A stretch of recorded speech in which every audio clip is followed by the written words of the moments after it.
1 মাস পর্যন্ত দক্ষিণ সিটি কর্পোরেশনে পরিকল্পনাবিহীন যেই দোকান বরাদ্দ হয়েছে সেই দোকানটি ভাঙা হয়েছে।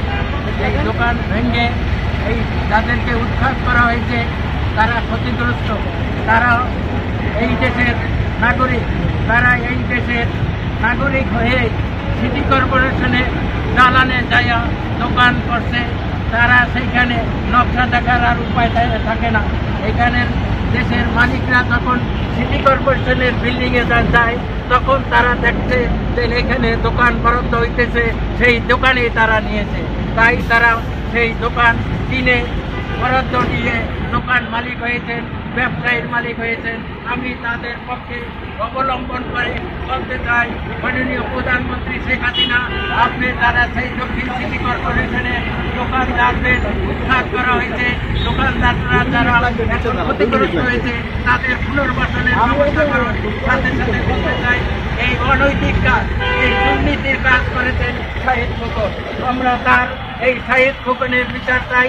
আমরা এই শাহিদ খোকনের সাথে যারা সহযোগিতায় ছিলেন তাদের বিচার চাই। সেই লক্ষ্যে প্রধানমন্ত্রী শেখ হাসিনার কাছে আমি জোর আবেদন করব, যারা এই দুর্নীতির সাথে জড়িত, যারা এই সাধারণ মানুষকে ঠগিয়ে দোকান বরাদ্দ দিয়েছে তাদের বিচারের আওতায় আনতে হইবে।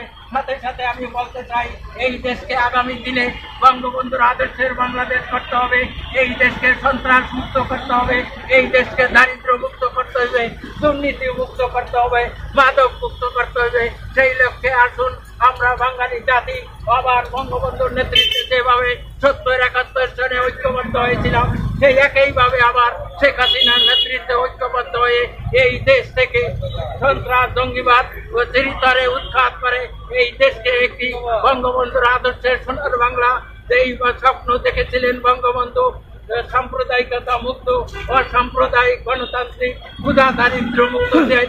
আসুন আমরা সেই দেশকে গঠন করি। সাথে সাথে শাহিদ খোকনের বিচার চাই এবং ক্ষতিগ্রস্ত দোকান মালিকদের পুনর্বাসন চাই যে এই সবার কাজ আমরা এখানে সমাপ্তি ঘোষণা করছি।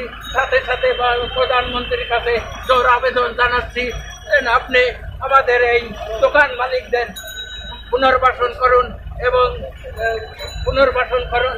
সবাইকে ধন্যবাদ জানিয়ে আজকে সবার কাজ এখানে শেষ করছি। জয় বাংলা, বাংলাদেশ চিরজীবী।